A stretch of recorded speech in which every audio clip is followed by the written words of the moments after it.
Aujourd'hui, j'aimerais parler avec vous d'une célèbre allégorie qu'on trouve au livre 7 de la République de Platon, l'allégorie de la caverne.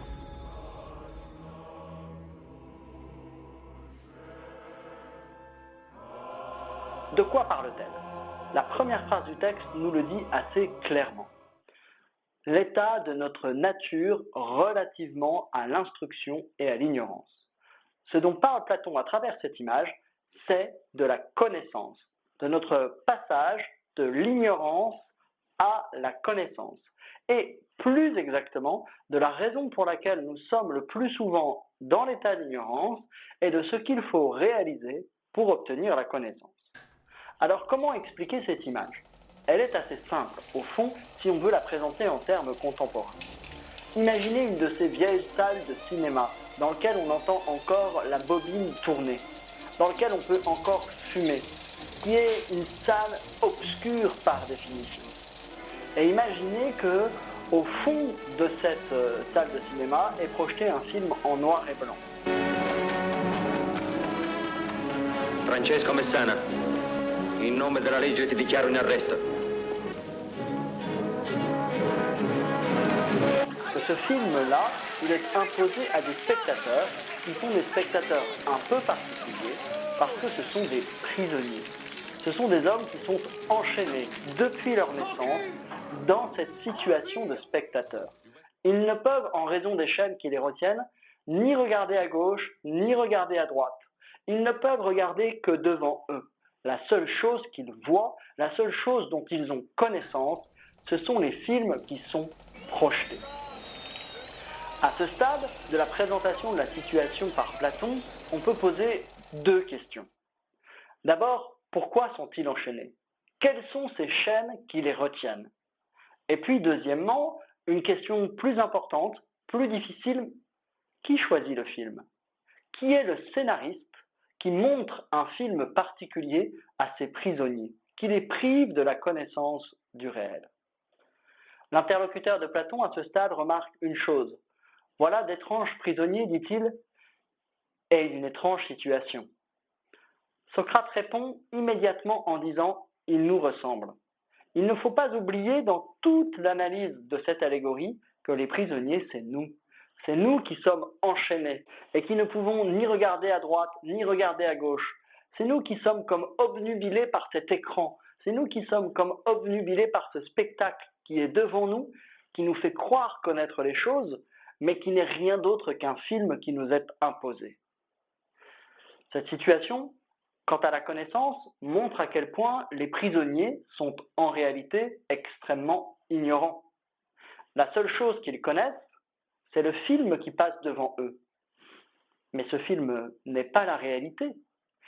Ce film n'est même pas une représentation de la réalité, n'est même pas une apparence de la réalité, puisque c'est une histoire qui a été racontée par un scénariste qui est présentée aux prisonniers. Il n'y a donc rien de la réalité dans cette ombre projetée.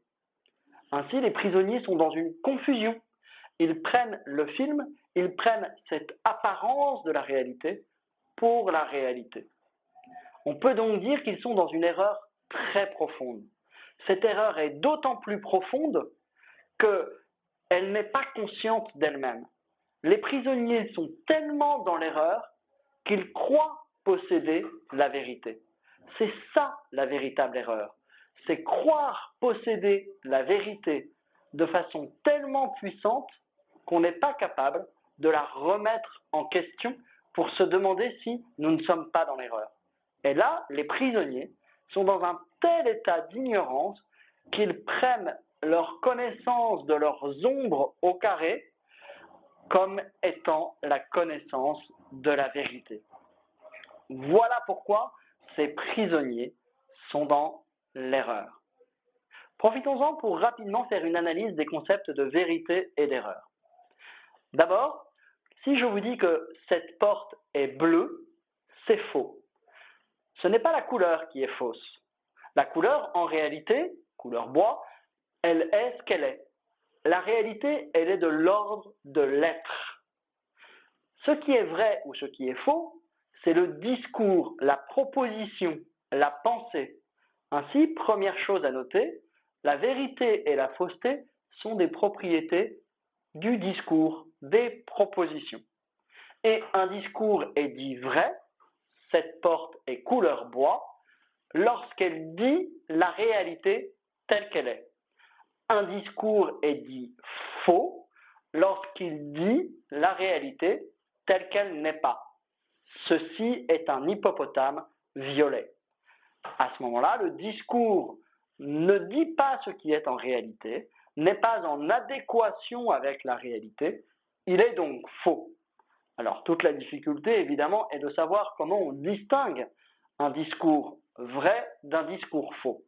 Il n'empêche, dans la situation qui nous est présentée, on comprend que les prisonniers sont prisonniers de leur erreur.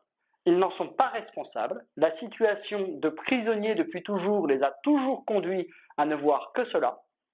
Ils ne sont pas capables de sortir de cette situation, justement parce que prisonniers, parce qu'enfermés depuis l'enfance face à ces films-là, et en même temps, ce n'est pas parce qu'ils ont fait tout ce qui était en leur pouvoir pour connaître qu'ils connaissent véritablement.